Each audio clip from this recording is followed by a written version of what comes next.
Beep, beep. All right. So this is organizational challenges, which is chapter 6. Chapter what?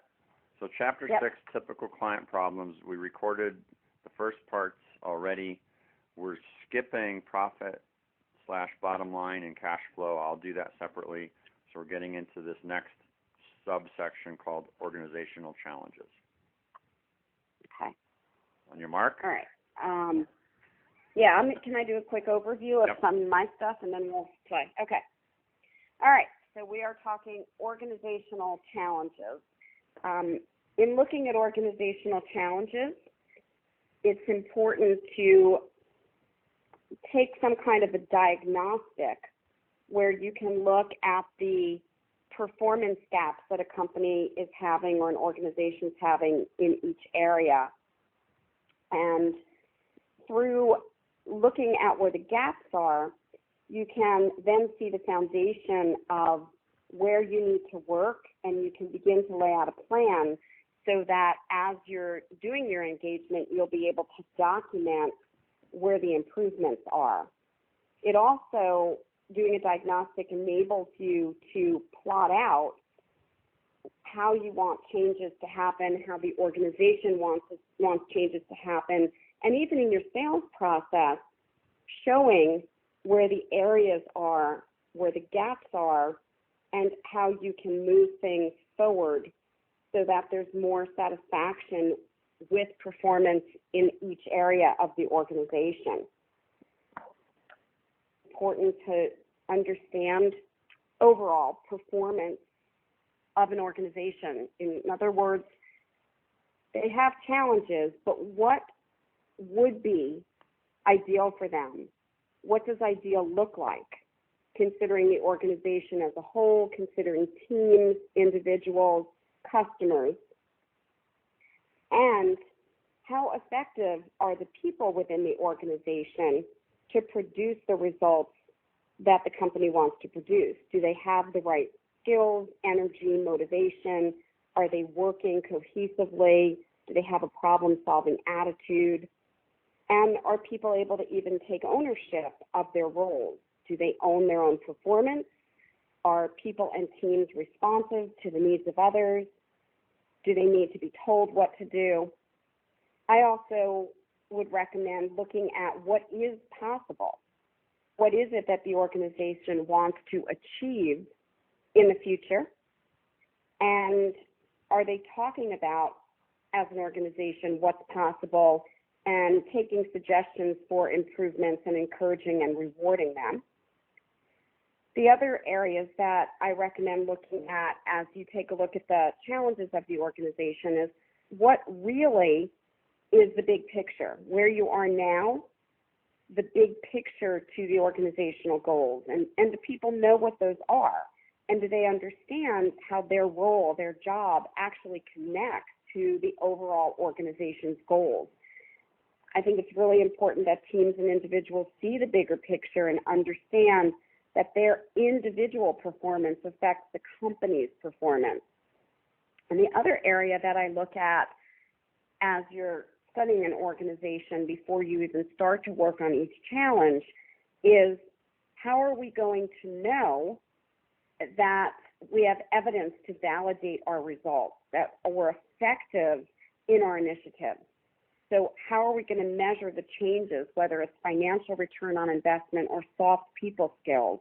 How are we going to know that the project that we're doing for an organization is actually worthwhile and making a difference for the organization?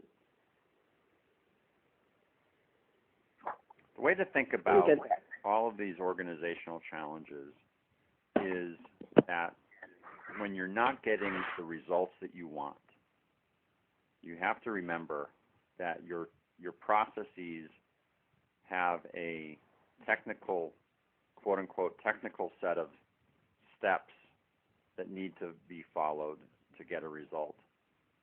But then within your company, those technical steps are supported by people.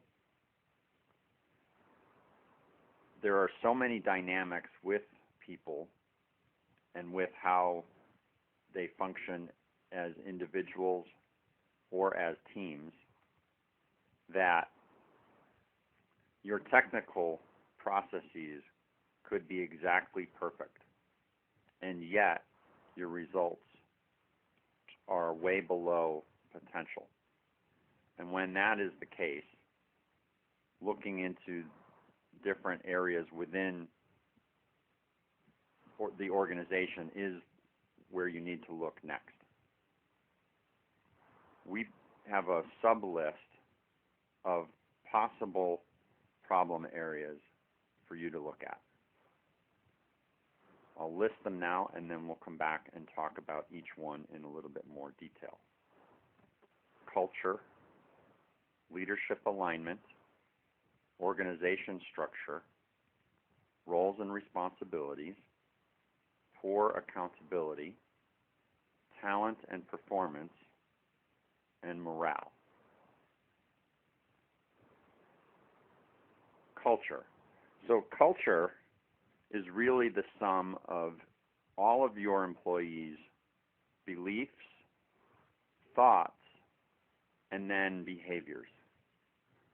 What's challenging here, of course, is the only thing that's visible is the behaviors. So therefore, the actions that people take or things that they do and say. What's invisible are the thoughts, processes that they have, and the core beliefs that they have that are driving the way that they think and the way that they act. If your culture is not supporting you, then it is definitely getting in the way. So if you observe the different behaviors and recognize those behaviors that are supporting the direction that you want to go as a company versus those that are impeding your progress toward becoming who you want to become, that gives you a clue to what your culture's performance level is. And if it's not what you want it to be, then there's a number of different initiatives that you would need to launch to start shifting your company's culture or your client's culture. Second one's leadership alignment. You want to take that one, Terri? Yeah. So one of the key areas is making sure that the critical functions of the leaders make sense for the organization, and that the leadership is truly aligned with whatever the associated tasks might be. I think one of the other pieces is making sure that the leadership is aligned with the overall vision of the company, the goals of the company, has a way to communicate, get the kind of recognition that is needed, and that they also have the planning tools that they need. The leadership aligned to what the company and organization goals are, then collectively they can work through the barriers that are in the way along with your help as you guide them through the process of removing barriers towards the specific goals that are set up. I think it's important to understand the function of each team and if the right people are on the team, and also to document whatever the barriers are so that the barriers can actually be worked through. One of the things that I do to align teams is begin with identification and presentation of literally a complete list of barriers. So you can do this by doing some type of a task coaching session where you really take a look at what are all the things that get in the way. It could be lack of consistency between goals, lack of leadership qualities, lack of teamwork, lack of discipline, lack of information, lack of communication. And then you clarify and consolidate what you're hearing within your leaders. What's missing What do the leaders need? Is it training?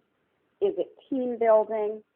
What are the categories that you can break the leadership advancement into? It could be a cultural barrier, it could be a business process, and whatever that is, then you can actually, once you've identified the barriers, come up with a leadership plan. And sometimes that may even involve some direct coaching of the leaders to get them better aligned personally as well as professionally, and certainly can have, no, skip that thought. I'm going to end with that.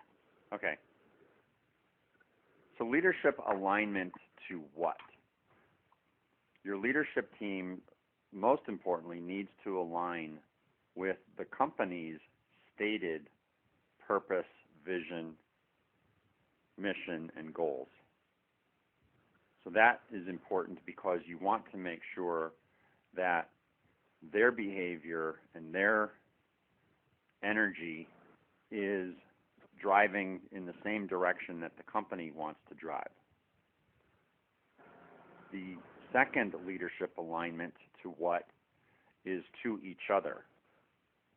So you want to make sure that all of the areas of the company are heading in the same correct direction, and you don't have initiatives that individual leaders are driving that are in conflict with what other areas of the organization are driving. When this happens, it's like paddling the boat against the current to try to get to your destination.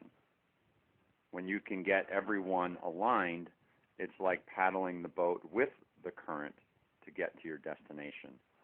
You get there so much more quickly and effortlessly. The next section is organization structure.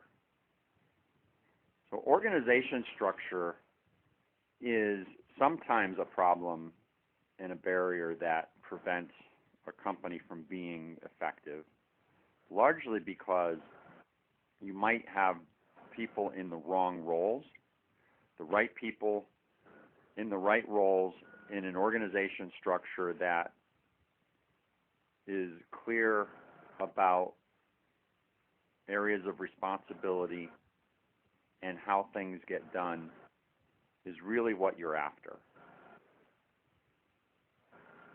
The diagnostic that you would do related to organization structure is really looking at decisions, how decisions are made, and the reporting structures to know where people are getting their direction from and how quickly they can move in order to respond to problems or complete projects. If this process is bogged down and you notice that there are multiple layers of approval or too many people getting involved in decisions, which creates the process getting bogged down, then the organization structure itself is worth further analysis.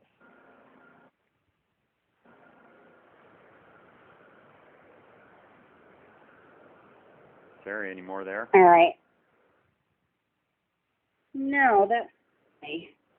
Want to go to roles and responsibilities. Organizational structure? So roles, the next is roles and responsibilities.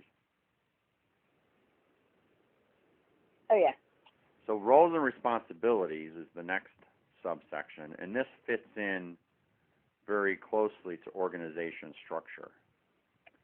Each individual on the team needs to have clarity about what their role in the organization is, what they have responsibility to complete, what they're accountable for in terms of results, what decision rights they have, and knowing when and where they need to get other people involved with decisions, with implementation, and simply with solving problems and making things work.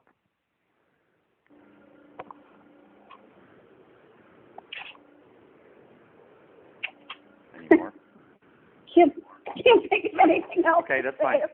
We'll stop. Like, that's pretty complete. The next on the list is poor accountability. Okay. One of the areas I struggle with, and is a major organizational challenge, lack of accountability, poor accountability. A lot of times, the goals of a team or an organization aren't even laid out in terms of SMART goals, specific, measurable, achievable, related, time scale. And there's a lot of different ways people language SMART goals. But one of the things that is absolutely a golden rule of every organization is to make sure that people know what the goals are and that there's a way to measure that the goals are being achieved and that there is some accountability for the goals, so that there is some type of a checklist, a monitoring system. It could be daily stand-up meetings. It could be making sure you're having a daily huddle. It could be tracking systems. It could be looking at key performance indicators. It could be that you as a consultant are establishing the way that the organization will keep on track and will have their own internal measurables, as well as how you as a consultant will develop external measurables to make sure that team members, leaders, and individuals are accountable for whatever performance needs to be done, whatever tasks need to be done. And this is really how you have an organization achieve their goals. There needs to be some blend of direction and support, while at the same time there needs to be some internal systems of accountability where people are monitoring themselves.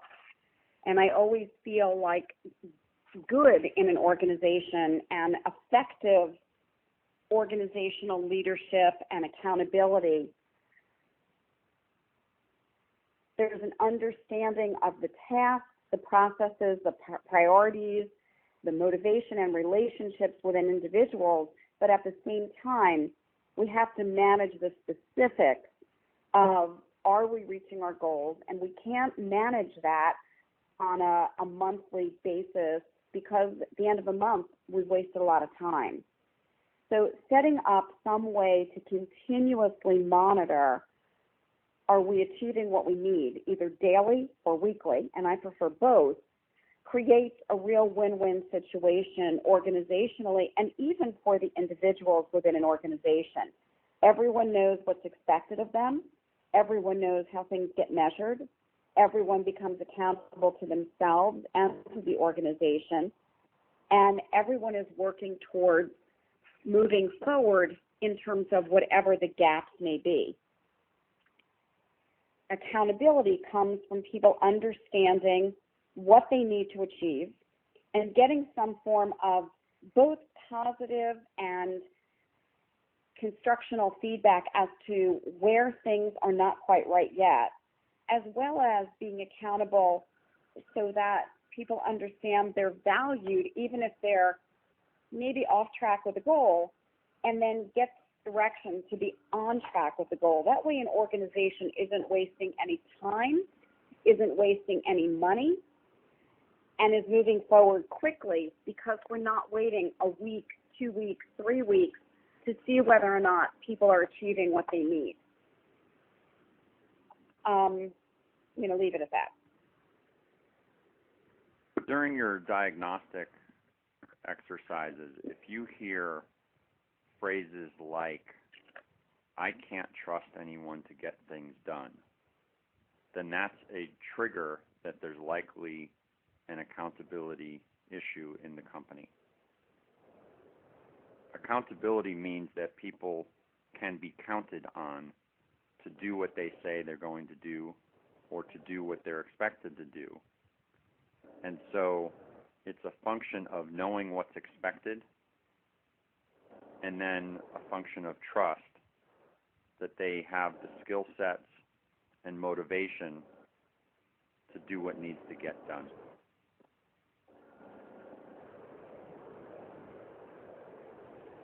And the next subsection is talent and performance. So, go ahead. All right.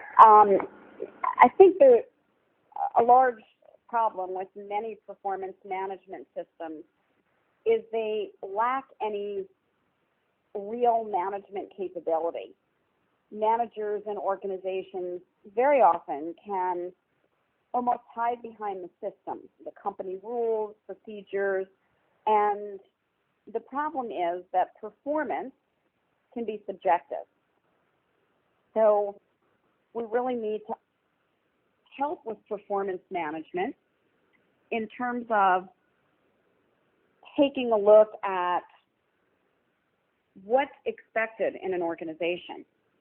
Are people's job descriptions clear so that we know we have the right talent on the bus? Are we managing by objective appraisal? And are we really looking at individuals' competencies, their behavioral competencies?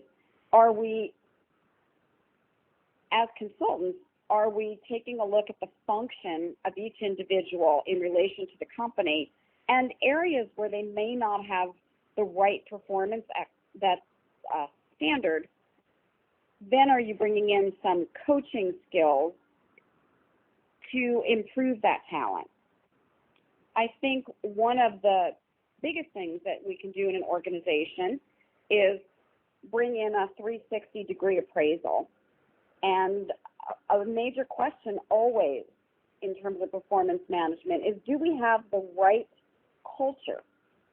Are we establishing the right job descriptions, and do we know who we need to fill each role? Have the roles been clarified in terms of skills, knowledge, responsibilities, and even the different behaviors and results that we're expecting?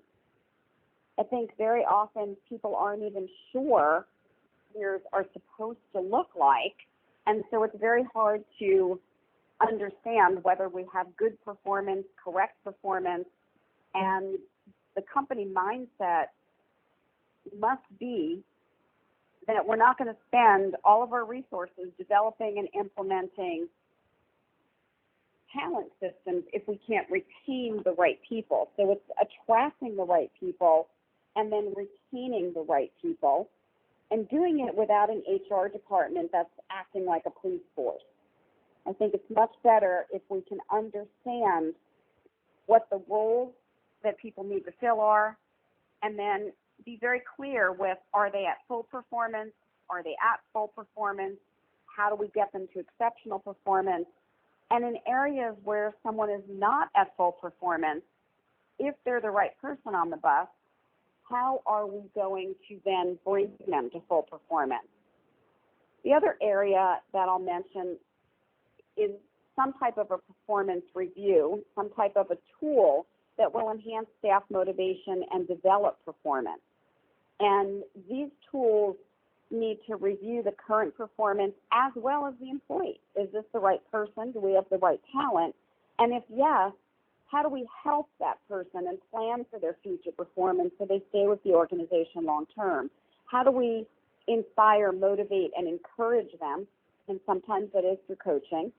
And then what areas are we identifying within individuals, and that may be company-wide or team-wide, so we can also see any training or any development that might need to happen.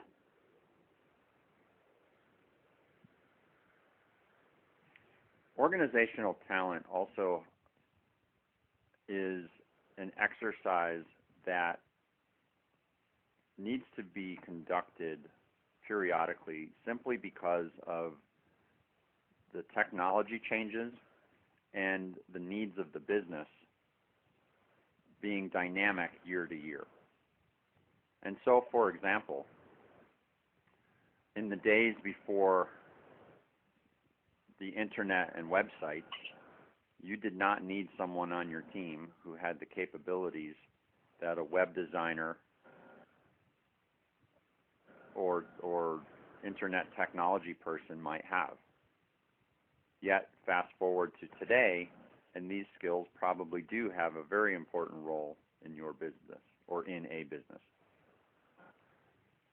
You might find that engineering skill sets, as technology evolves, that you might have to go find an individual who can provide skill and technology expertise in a technology that 3 years ago didn't even exist. And yet now, having that skill set on the team could give that company a competitive advantage.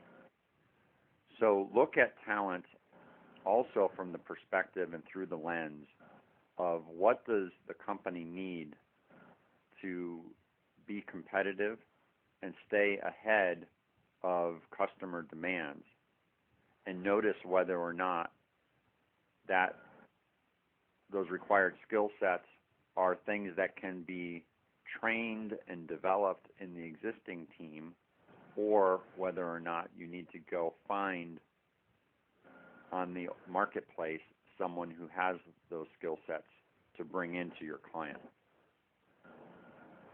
One example is a recent client that was small in size, had continued to grow, and had outgrown the capabilities and skill sets of the existing vice president of finance. That person was really good at managing some of the small company tasks and skills, but did not contain the right skills to bring the business to the next level as a larger company. That is a talent gap. It's important to then recognize that there are multiple options and paths to guide the client to consider. That might be to replace that existing person and have them report to a new boss who does have the right skill sets. It might be that that person has all of the correct competencies and simply needs some more mentorship and education and would be willing to go through training classes and get that experience. Or the right answer might be that that client should really part ways with that person and find a replacement. In this particular example, keeping that resource in role for the long term would only hurt that company's potential for growth and profitability, given that their processes are becoming more complex as they become a bigger company.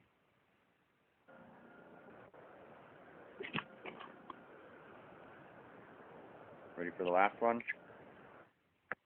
Yes, morale, yes. Okay, the last subsection under organizational challenges, morale.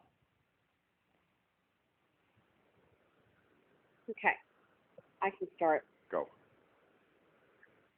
The way to retain employees and to create higher productivity and profitability is directly linked to employee morale.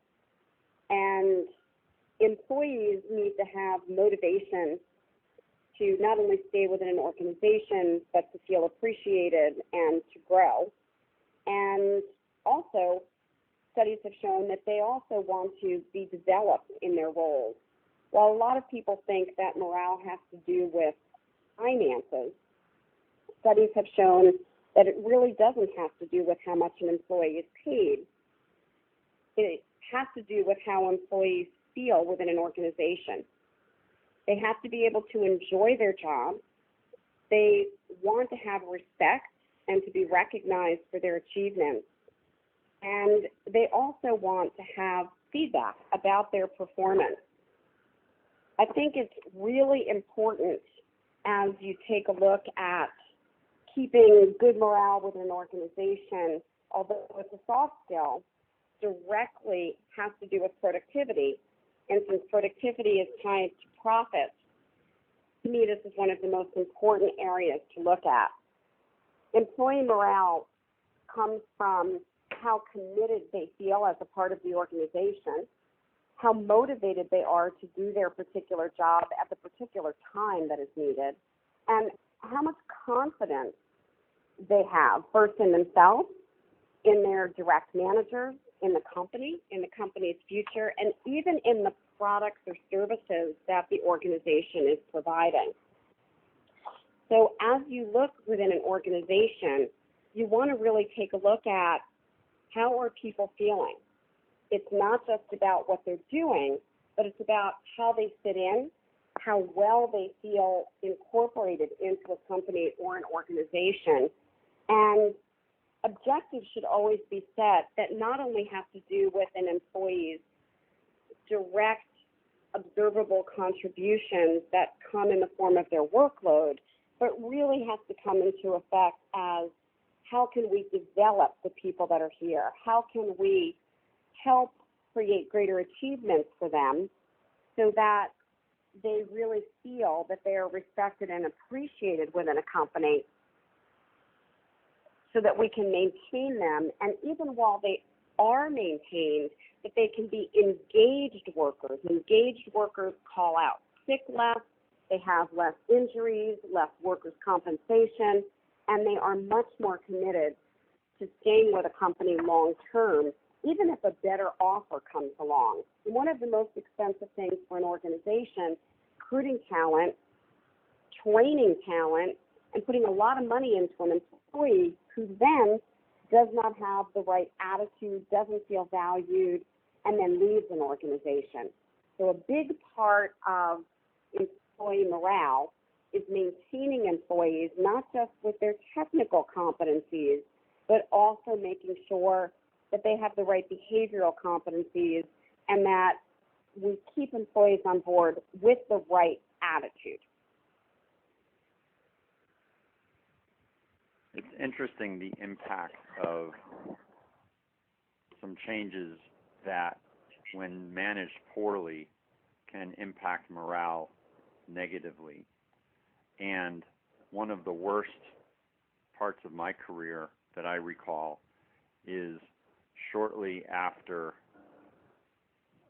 the president of our company changed and a new guy was recruited in, I had morale issues across my entire organization to deal with as people were quitting, and my job became trying to cheer people up and recruiting nearly full-time for the people who had recently left. It's tremendously disruptive and should be watched very carefully to make sure that morale does not spin out of control. A note to make for ourselves also is to research. There are some lists of employee morale drivers that I've seen, and pay is not in the top 10. It might be in the top 10, but it's not in the top 5. Things like being listened to are in the top couple.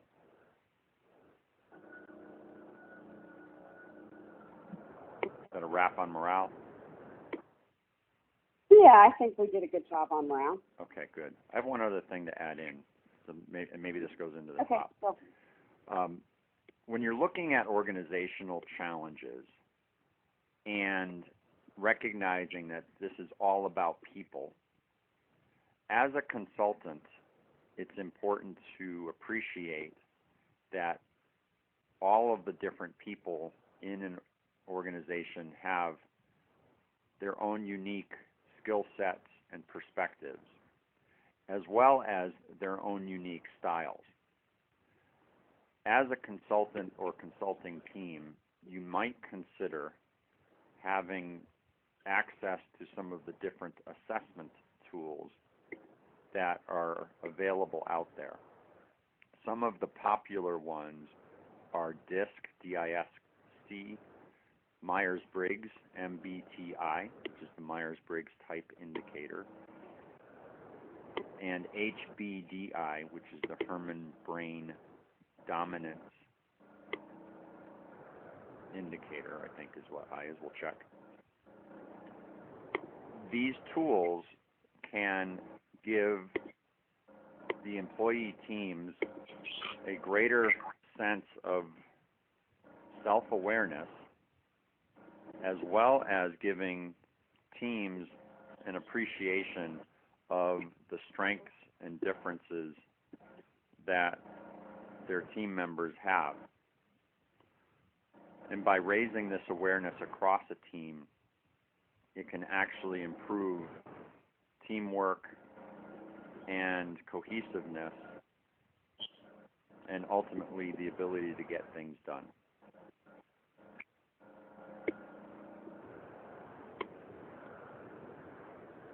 Any more there? I think we're good. I think that's a wrap for that section. Okay, so that wraps organizational challenges. The next type of client challenge is financial challenge. So this is a section header within this chapter. Financial challenges. No, wait, hang on. That what you were going to record by yourself. Did we say that? Yes? I was going to do the profit, bottom line, and cash flow challenges. Okay. Are you looking at the outline? Yeah. So these are the two areas that I don't work on, financial or the cash flow. Okay. So let's wing. So the profit, bottom line, cash flow challenges, I've got that one totally summed up. This one was a little bit different. So let's just wing it right now. Because the things we have listed here: compliance, contract loopholes, collections, working capital, and the accounting close process. You want me to make it up? That works for me. All right. So we'll skip financial challenges, and I'll do that one separately. All right. All right. So the next section, automation, system automation, relates to your enterprise business system and the IT support that you have within your company. And there are a lot of IT consultants out there in the world. And because there are so many systems, that as technology enables us to do things in an automated way and in an information world that we're in, there will constantly be opportunities for someone to have expertise that a company will need to have your support as a consultant to guide their system implementations and automation exercises, whether that's a full-blown ERP system or some smaller level implementations, like taking information that's within the ERP and getting it to be mobile enabled so that you can access information from an iPad or phone.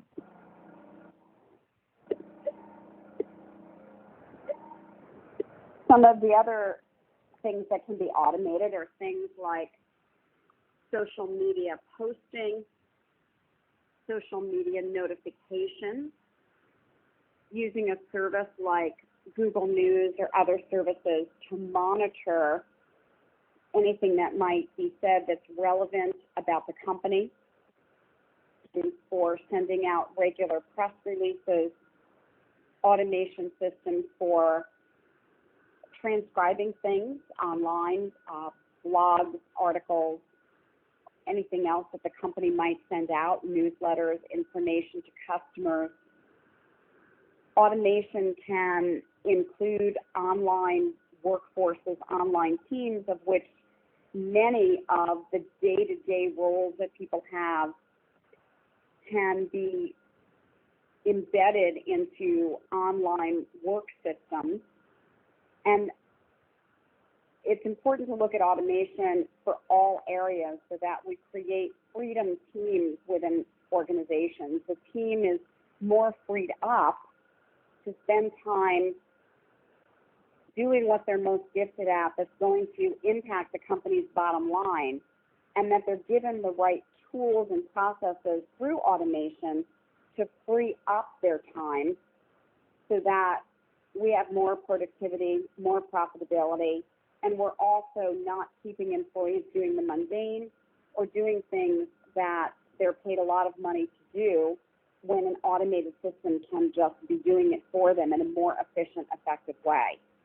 Even in terms of, for the sales process, having the right CRM, having the right, if the business is working online, having the right shopping carts and emails and autoresponders.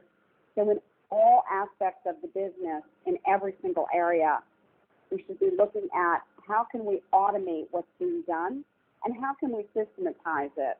In one company that I've done some work in, they were not having a list of the daily tasks, and a lot of things were falling through the cracks. And we automated the tasks to become something very simple and easy, where every single day the task was to be done at a certain time. It wasn't in the software, so the automation just had to happen by creating the right system and then having people within the organization know that at 9 o'clock, automatically, every day, this is what we did. We did it quickly, easily, effectively. And in this particular company, this was a gym, a very large gym, and on a day-to-day basis, there was no system for making sure every treadmill was turned on, every treadmill had the right amount of lubrication on the belt. And what had been happening is things were breaking down on a regular basis because there was no system. All we did is establish a simple system. We created more freedom within the company by saying every day at 9 o'clock, this is exactly what happens with the treadmills. Boom, boom, boom, boom, boom. And the system worked by allowing people to know exactly what needed to be done, and automatically, although it wasn't automated, but automatically, that was done because we had developed a systematized process. So I always say when you're thinking of automation, to also bring in the word automatic. How can we ensure the proper systems are within the organizations we consult with so that we are freeing up people, teams, and time and creating more efficiency?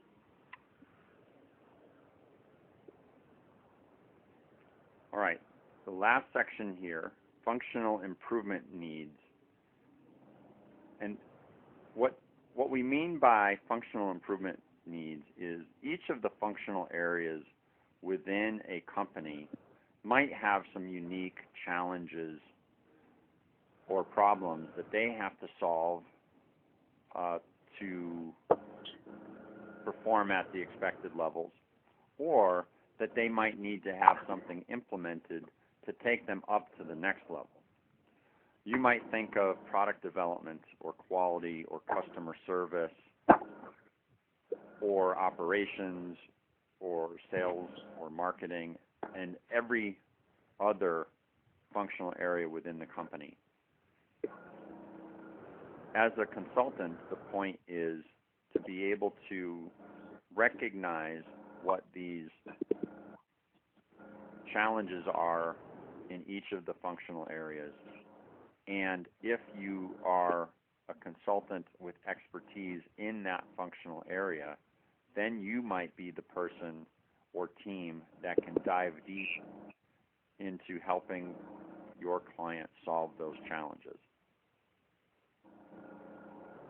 So for example, let's say that product development take the amount of time to release a new product is excessive versus what customers expect, and also is beyond what your competitors or your client's competitors are actually doing. This suggests that launching a project or initiative to help the client to reduce their new product development time would be a highly valuable exercise for them that could turn into increased revenue and perhaps improved margin by getting these new products out more quickly. So there might be some diagnostic type engineering analyses where you're studying their process and figuring out how do you crash the critical path that they have in their process to cut their overall lead time to a fraction of what it is today. Or let's say that there's a specific quality problem in the production of some products that absolutely need to get fixed because this quality to the market is causing big headaches for your client's customers. So for you to be able to lead the operations team in problem solving and engage engineering expertise where needed to figure out how to solve this quality problem would be a critical exercise that your consulting expertise can help support. We can go on and on with every functional area and come up with more examples, but you get the idea. I'll just add a couple things.